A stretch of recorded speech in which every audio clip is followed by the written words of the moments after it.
When people talk about why pornography is wrong, they often point to things like the fact that it's addictive, or that much of the porn out there today is violent or misogynist, or that it can affect the minds of developing children who are not yet ready to encounter such material, and so on and so forth. We could give a list as long as our arm.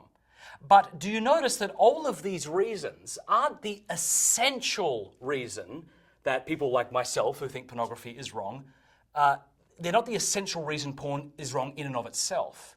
Because we could fix all these things, theoretically, and we would still want to say that porn's wrong. So if the problem with porn is that it's addictive, okay, then let me dedicate my life to helping people regulate their porn usage. No, even if they were doing that, I'd still say it's wrong. Or we might say, well, much of the porn out there is very violent. Okay, then let's make sure that it isn't somehow. Let's fight for that.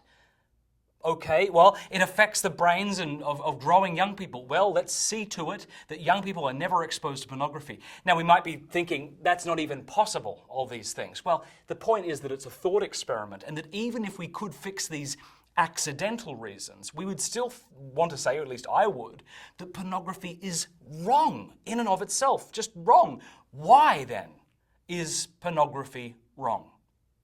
Well, let me begin by giving you a quotation from the Polish philosopher Karol Wojtyła, who would later go on to be John Paul II. In his book, Love and Responsibility, he wrote, "The human person is a good towards which the only proper attitude is love." Let me say that again. The human person is a good towards which the only proper attitude is love. Now, that's either true or false, and I don't have time in this short video to delve into what we might say the sort of ontological rationale behind this statement. And yet I think most people do think that it's true. And that when we do think that it's true, we don't think we're committing the error of speciesism, right? An unjustified bias in favor of one's own species. We just think that it's a fact. Okay, so then the next question we need to ask is, what is love? Well, in his book, again, Love and Responsibility, Karol Wojtyła would argue, as St. Thomas Aquinas did before him, that to love is to will the good of the other. So, in other words, if I want the other as a good, which is a fine thing, but if I want the other as a good without willing the good of the other, then this isn't love. And in the words of Karol Wojtyła, we should agree that it ought to be avoided.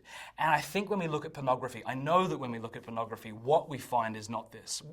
What we find is not love, but use, objectification.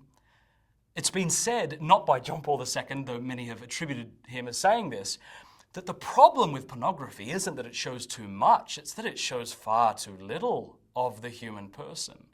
That it reduces a person with all of his or her complexity and mystery and individuality, and sort of just flattens him to a sort of two-dimensional, lowest common denominator thing that I consume instead of a person to be loved. And for this reason, I argue that pornography is essentially wrong and should always be avoided, since the human person is a good towards which the only proper attitude is love.